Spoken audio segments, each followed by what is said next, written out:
clouds. Nope, not that one. Not that one either. Nope, definitely not that one. You might be wondering what I'm talking about.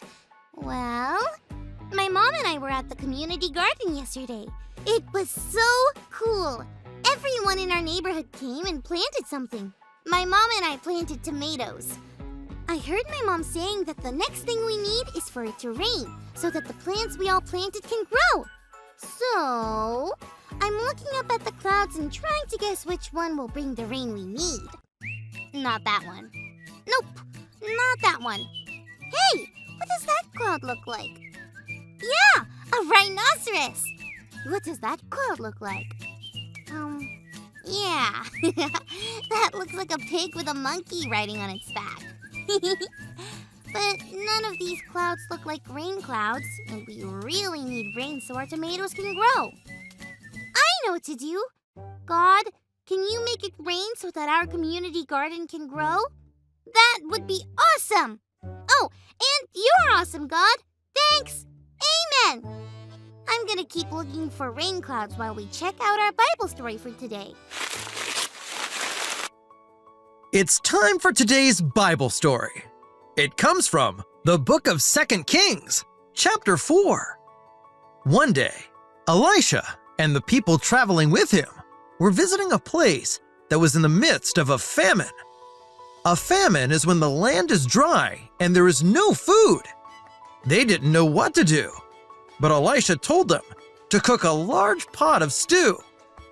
They didn't have anything to put in it, so one of the men with Elisha went out and picked a bunch of gourds, which are kind of like pumpkins but skinnier. He sliced them up and threw them in the stew, even though he didn't know what they were. The stew was terrible, and no one could eat it. But Elisha listened to God closely and did what God said. He knew what the stew needed.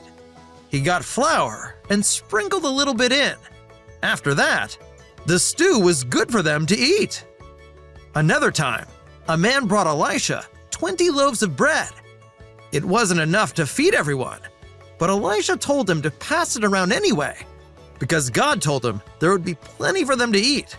In fact, there would be leftovers. The people who were with Elisha weren't sure about this, but they did what he said, and sure enough, they all ate until their bellies were full, and there was more for later. Even in the midst of a great famine, when Elisha and the people traveling with him needed food, Elisha never worried, because he knew, I can ask God for what I need. Well, friends, God did bring the rain that we needed for the garden. In fact, I found out that gardener Mary over there, she's the one that runs the community garden, comes and waters the garden herself whenever it needs it. So God not only brought rain, but God also gave us gardener Mary. God really knows what we need. My mom and I picked so many tomatoes. We picked big, fat tomatoes like this one, and little round tomatoes like this one. We're going to make them into a food pantry. That's a place where people go to get food when they're in need. Whoa! That reminds me of today's Bible story. I guess God is still giving people food when they need it.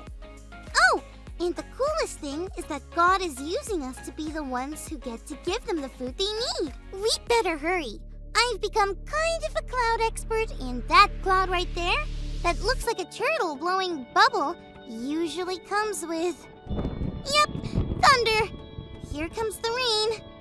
I guess God is still answering my prayer. Remember, friends, I can ask God for what I need. See you next time. Thanks for learning and growing with me. Bye!